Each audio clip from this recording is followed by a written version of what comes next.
Ngayon ay nagsisisi sa binabasa ko. Di mo na kailangan mag-alilangan kung tama ang gagawin mo. Basta't huwag kalimutan magdahan-dahan kung di sigurado sa kalalabasan.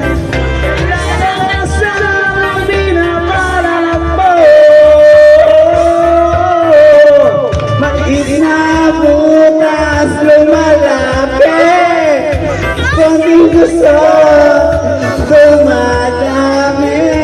Di mo maibabaw sa salimot at bahala. Nagulag ka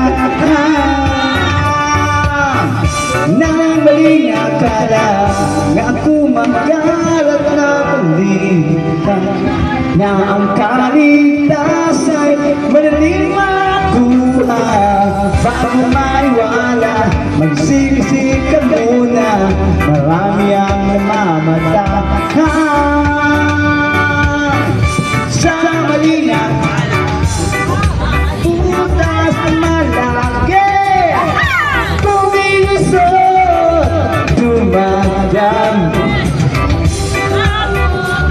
Lumalaki kung di gusto dumadami. Lumalaki kung di gusto dumadami.